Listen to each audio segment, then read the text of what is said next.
말씀의 은혜 받으십시오. 오늘 새벽 말씀의 제목은 뼈를 깎는 고통이 있을 때. 오늘 성경 본문에서는 이 밤마다 뼈가 쑤신다, 뼈가 쑤시는 그런 고통이 있는 그런 욥의 상황을 이제 고백을 하고 있습니다. 우리가 하나님 앞에서 올바르게 살려고 애쓰는데, 그러함에도 하나님께서 우리에게 허락하시는 그런 삶의 고통이 있을 때는 참 우리가 이해하기도 어렵고, 또 아무리 이해를 하려고 해도 이해가 되지 잘 안 되는 그런 상황이 있습니다. 이해가 안 되는 상황보다는 무엇보다도 실제적으로 고통이 참 심하기도 합니다. 욥은 극심한 환난과 고통으로 인해서 욥의 마음이 속에서 녹았다. 욥이 얼마나 고통이 심하면 속이 녹았다. 그리고 밤이 되면 뼈를 깎는 듯한, 요즘 이 젊은 사람들이 쓰는 언어로는 뼈를 때리는 듯한, 좀 재밌죠, 표현 자체가. 뼈 때린다 이런 말을 사람들이 쓰기도 하는데, 그래도 이제 성경적인 용어로 쓴다면 뼈를 깎는 듯한 그러한 고통으로 인해서 밤을 잘 보내지 못했다라고 이야기를 합니다. 우리 16절 그 말씀 한번 볼까요? 우리 오늘 16절 말씀을 읽었는데 참 욥의 속사정이 녹는다, 뼈가 쑤신다는 표현이 있죠. 16절과 17절 한번 읽습니다. 이제는 내 생명이 내 속에서 녹으니 환난 날이 나를 사로잡음이라. 밤이 되면 내 뼈가 쑤시니 나의 아픔이 쉬지 아니하는구나. 저녁쯤 되면 좀 쉬어야 되는데, 낮에 참 일하는 것도 힘들고 어려운데 쉬어줘야지 내일을 기약할 수가 있는데, 욥은 밤에도 쉬지 못하고 밤에도 뼈를 깎는 듯한, 쑤시는 듯한 그런 고통으로 내일을 기약할 수 없을 만큼의 그 고통이 그의 삶 가운데 가득했습니다. 하나님께서 욥에게 이처럼 죽을 것 같고, 그리고 내일을 기약할 수 없는 그런 고통, 큰 고통을 주는 것은 욥을 단련하기 위함입니다. 단련할 때는 하나님께서 한번 다그치시고 단련하기로 다 마음을 먹지 않습니까? 이 먹으면 그때는 아무리 불러도, 아무리 부르짖어도 하나님께서 내 기도를 응답하지 아니하는 것처럼 들리는 그런 상황이 있는데, 그때 욥의 단련, 정금같이 해서 마침내 그때는 마음을, 내 귀에 안 들리고 내 눈에 안 보인다 할지라도 믿음을 굳건하게 지켜야 되는데, 그 믿음은 이것이 나에게는 복이 된다, 이것이 나에게는 정말 하나님께서 복을 주기 위함이다 라고 하는 것을 꼭 믿어야지만이 그 때를 지나갈 수가 있게 됩니다. 욥은 심한 독창에서 진액이 나오죠. 온몸에 피부병이 걸렸으니까 끓으면 피가 나오고, 제대로 소독제, 옛날에 아까진기라고 했지 않습니까? 아까진기 이런 거 뭐 제대로 바를 수가 있겠습니까? 그러니까 피가 나오는데 또 피가 나오고, 거기에 종기가 생기고 고름이 생기는데, 이 심한 독창에서 나오는 진액이 나와서 옷에 깃이 좀 빳빳하지 않습니까? 이 피고름이 묻어서 이 옷이 깃이 되어버렸고, 또 몸에 달라붙고 옷이 추하게 되어버렸습니다. 그 내용을 18절에 기록하는데 우리 한번 읽어볼까요? 같이 18절을 읽습니다. 그가 큰 능력으로 나의 옷을 떨쳐 버리시며 나의 옷깃처럼 나를 휘어 잡으시는구나. 하나님 한번 휘어 잡으시면 이렇게 되죠. 욥의 고통은 다음과 같습니다. 우리 잘 알고 있죠. 가정이 완전히 몰락했습니다. 그리고 우리가 29장 또 30장 초반에서 같이 우리가 상고했던 것처럼 욥의 사회적인 지혜가 완전히 몰락했어요. 욥을 보면서 얼굴도 제대로 쳐다보지 못하는 그런 종들과 사람들이 욥을 비난하고 조롱할 만큼 욥의 상황은 완전히 땅바닥으로 추락을 하게 되었습니다. 그리고 정신적이고 육체적인 고통, 그리고 영적인 고통이 가장 심하죠. 하나님은 불러도 하나님께서 응답하지 아니하는, 그리고 밤이 되어도 쉬지 못하고 뼈를 시리는 듯한 깎는 고통으로 욥의 삶 전체가 고통이 가득합니다. 그러니까 저는 오늘 이 말씀을 한번 어제 계속 묵상을 했거든요. 이 삶 전체가 묵상이 될 정도가 되면 내가 편안한 상태에서 묵상이 되는가? 뭐 이 생각으로는 그렇게 보통 생각을 하잖아요. 남의 고통이 어느 정도 심할까? 내 온도는 따뜻한데 남의 시린 고통을 알 수가 있겠습니까? 한계가 있죠.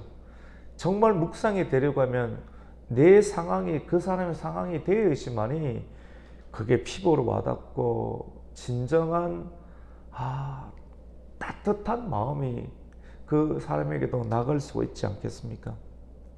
고통을 묵상할 때 고통이 무엇인지 알아야 하고, 또 고통을 허락하신 하나님의 뜻은 이 고통이 오래 갑니다. 오래 가야지 오래 묵상하고, 또 오래 묵상할 때 고통이 올 때도 있고 안 올 때도 있고, 그 불안한 상황까지도 내 몸으로 느낄 단계가 되어야 되지만이 고통이 뭔지를 이야기도 할 수가 있고, 이야기 안에 그 고통을 견뎠던 그 힘이 있기 때문에 누군가에게 위로를 줄 수 있는 그런 힘이 있지 않겠습니까? 마치 하나님은 이렇게 사용하십니다. 정말로 이 모세를, 이스라엘 백성들을 나중에는 광야 생활을 해야 되잖아요. 광야 생활을 하려고 하면 지도자가 광야 생활을 알아야 됩니다. 알아야 되기 때문에 왕궁에서 이 어딥니까? 광야를 오게 하시는 거예요.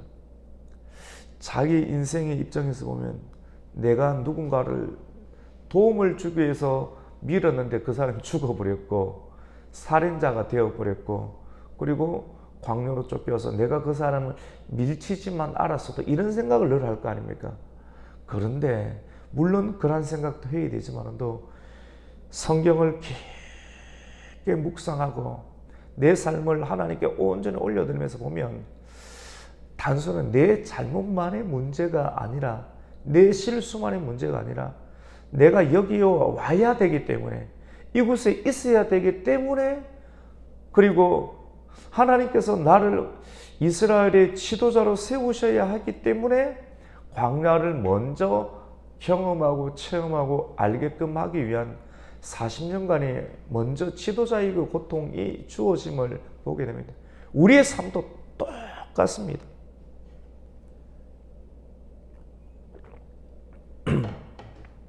저도 그 제도에서 평생을 살 거라고 생각을 했거든요. 내려갈 때 하나님께서 나를 여기서 부르시는구나. 근데 그 제도에서 올라와서 이 기업도시의 근교에 집을 얻게 됐는데, 기업도시는 너무 비싸더라고요. 너무 비싸서 거기에 들어갈 수 있는 형편도 되지 못하고, 그리고 찾았는데 이 산 밑에 이 집이 하나가 있는 거예요. 집이 있는데 허름해요. 이 양옥집인데, 스라브집인데 아마 겨울에는 춥고 여름에는 더울 것 같아요. 이 안에 들어가보면 온 곰팡이, 나무 색깔이 제대로 되어 있는 것이 없고, 벽도 떨어져 있고, 전기도 그때는 들어왔는데 막상 들어와 보니까 전기도 왔다 갔다, 그리고 천둥만 치면 전기가 내려가는 거예요. 벽에는 온 곰팡이고 바깥에는 이 페인트를 다 칠해야 되고, 수도도 터지고 보일러도 터지고 제대로 되어 있는 것이 하나도 없는 거예요. 그러니까 이 집은 사람이 안 들어올 것 같아. 누가 보더라도. 근데 이 집을 하나님께서 우리에게 주시는 것 같아요. 사택으로. 처음에는 이 집이 보증금이 500에 30만 원이었습니다. 이게 기업도시에서 이런 집도 없어요, 사실은. 딴 데 가려고 하면 몇 억을 주든지 아니면 뭐 60만 원을 월세를 내든지 이런 집밖에 없는 게 다 새 집이니까. 아, 이 집을 우리에게 딱 주시는가 보다. 저는 그런 마음이 딱 드는 거예요. 들었는데.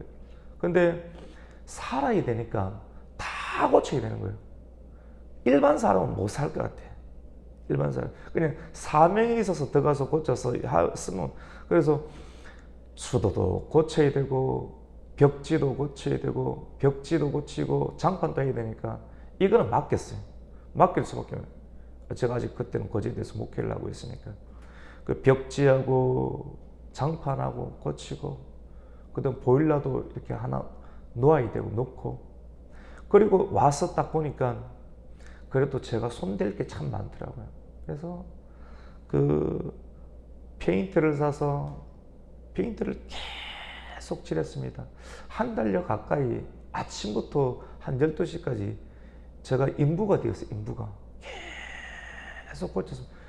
그래야지만이 그나마 지금 보면 그렇게 서글프지 않은 그런 집이 좀 만들어졌거든요. 저는 원래 이런 거 잘 할 줄 모르는데 목회를 하나님의 인도하신 가운데 있다 보니까 요걸 하게끔 하시는데 필요했던 거예요. 그게 제가 그렇게 일을 해야 될 저만의 그 상황을 하나님께서 허락을 해 두셨던 것이죠.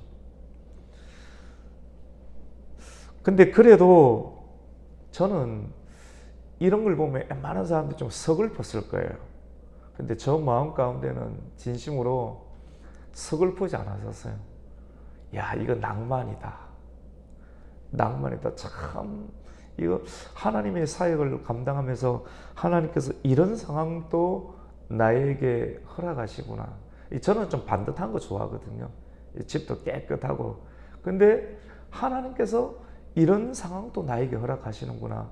이런 마음도 되고 이렇게 살아갈 수 있도록 실질적인 그런 상황도 주었습니다.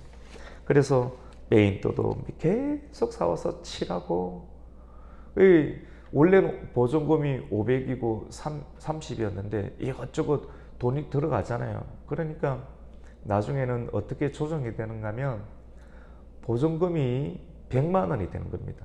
저 집에 100만 원을 넣어놨습니다. 그리고 월세는 20만 원. 저 집이 20만 원짜리 집이에요.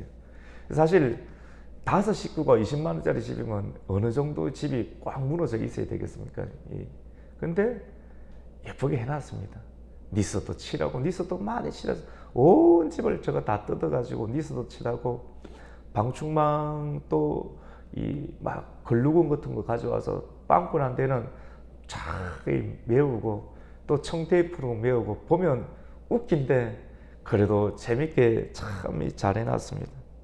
천둥만 치면 전기가 내려갑니다. 번개가 내려가요. 근데 그것도 어떻게 시간이 지나면서 요즘은 좀 안 내려가더라고요. 안 내려가서 그것도 이렇게 감사를 하고, 어제는 잠을 자는데 이 보일러가 에러가 뜨는 거예요. 왜 이렇게 뜨지? 그래가 참 냉방이 되는 거예요. 냉방이 알고 보니 보일러는 새 걸로 갈았는데 보일러 기름통이 새 게 아니고 큰 거예요. 우리 집 같으면 또 고칠 수 있는데 이 게이지가 없어요. 게이지가 이 하얀 깨끗한 게이지 있지 않습니까? 바깥에 원래 그것이 있으면 되는데 그것을 기름을 갈 때 갈긴 갈았는데 하도 안에 녹이 있었는지 이게 갈아도 투명한 게 있어도 기름이 안 들어오는 거예요. 그래서 알 수가 없는데 어느 정도 시간이 지나다 보니까 기름이 다 됐는가 보더라고요. 그래서 냉방에서 잤습니다. 근데 냉방 아이들은 어떤가 이불 콩콩 싸고 있더라고요. 강아지가 한 마리 있는데 얼마나 추운지 꽁꽁 자기가 그걸 이불을 덮고 자는 것을 이렇게 보게 되었습니다.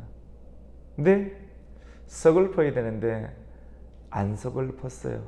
서글프지가 않고 이런 생활을 할 수 있음에도 참 감사했습니다. 개척교회 기도하고 아이들도 학교 생활을 해야 되는데 많은 상황이 이 뭐라고 할까요? 어떻게 말을 할까요? 어떻게 말해야지 은혜가 있을까요? 보장되어 있는 것이 없어요. 그냥 믿음으로 보내고, 왜냐면 믿음으로 보내는 것이 오히려 여기서 데리고 있는 것보다는 돈이 더 적게 들어요. 더 적게 들어서 거기서 보내는데 그것도 은혜죠. 근데 그거 상황도 쉽지는 않지만도 또 하나님께서 그 순간이 되면 해주겠지라고 생각을 합니다.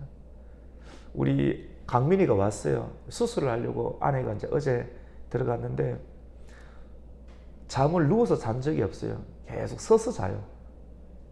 계속 정말 누워서 잠을, 왜냐면 이게 막혀 있으니까.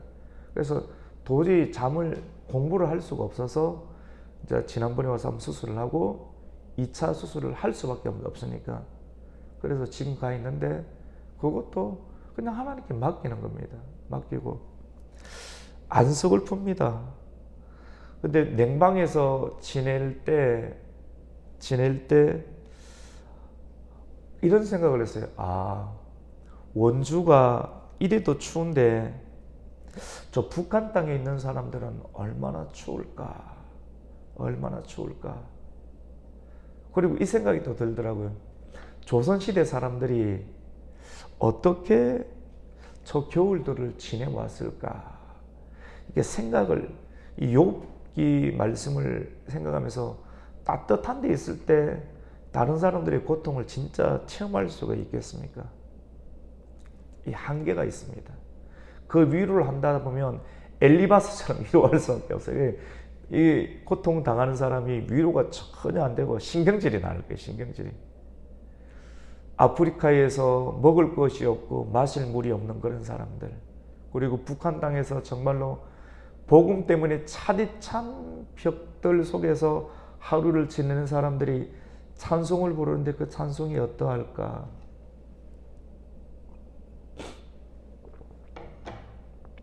그런 생각을 이렇게 한번 하게 되었습니다. 여러분, 고통을 묵상하면 이 시대에 많은 사람들이 육체적이고 정신적이고 영적인 그런 고통을 당하고 있습니다.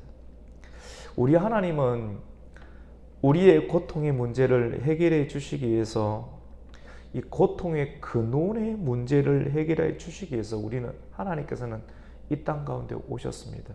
그게 성탄절이죠.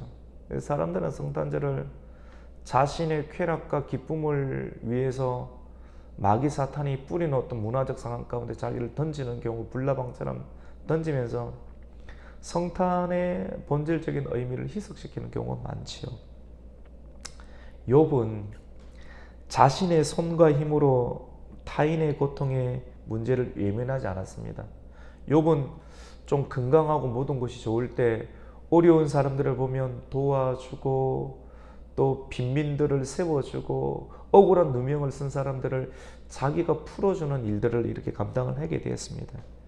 근데 그렇게 살았음에도 불구하고 그의 삶에는 복이 오지 아니하고 화가 왔고, 그의 아침은 광명이 아니라 아침까지도 무너지는 흑암이 되었다라고 이렇게 고백을 합니다. 우리 오늘 본문 25절, 26절 한번 볼까요? 25절과 26절 한번 읽겠습니다. 같이 읽습니다. 시작. 고생의 나를 보내는 자를 위하여 내가 울지 아니하였는가. 울었다는 거죠. 빈궁한 자를 위하여 내 마음에 근심하지 아니하였는가. 빈궁한 사람들 보면 근심하며 도와줬다는 것이죠. 그 다음 26절입니다. 내가 복을 바랐더니 화가 왔고 광명을 기다렸더니 흑암이 왔구나 라고 이렇게 고통 가운데 시를 적고 있습니다. 우리 스스로의 힘으로 또 선한 일에 참여하는 그런 행위 그 자체로 우리는 우리 자신의 고통의 문제를 해결할 수 없습니다. 이 욥이 고통을 당했잖아요. 고통 속에서 인생의 고통의, 영원한 고통의 문제를 풀어주시기 위해서 이 땅 가운데 오신 예수님을 생각할 수가 있죠. 창조자, 빛으로 오신 그 창조자. 오늘 이 말씀을 듣고 우리는 또 고통을 경험할 수 있어요.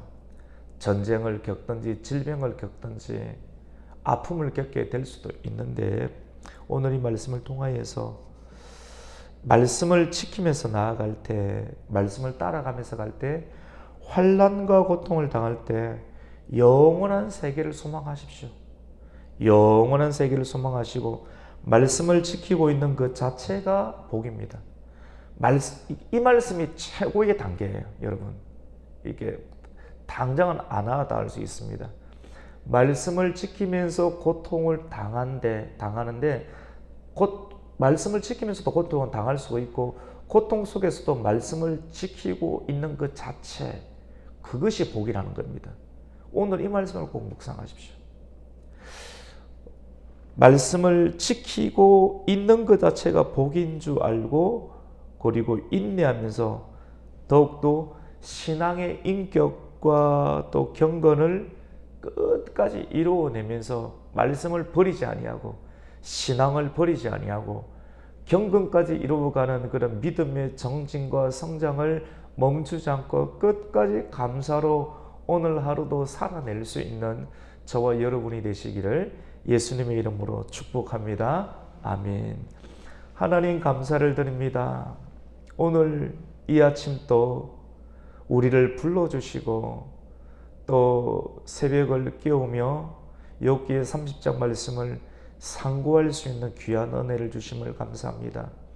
욥기의 말씀을 계속해서 들어가고, 그리고 오래 지속되면서 우리의 소망은 어느덧 하나님 편에 서 있음을 보게 됩니다.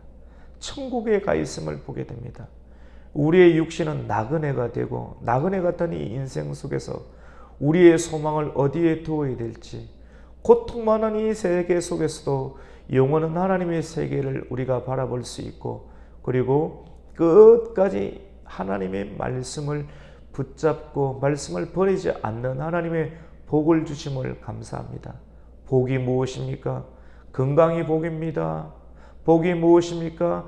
잘 되는 것이 복입니다. 하지만 이 땅에서는 건강을 잃을 수도 있고 또 화를 입을 수도 있는 상황 속에서 참된 복이 하나님의 말씀을 놓치지 않고 버리지 않는 복을 우리가 경험할 수 있도록, 하나님 이 세상 속에서의 우리의 신앙이 떨어지지 아니하고 날마다 정진되며 경건에 이르는 삶까지 믿음으로 나아갈 수 있도록, 복의 복이 될 수 있도록 오늘도 말씀으로 살아가는 하나님의 복을 더하여 주시옵소서.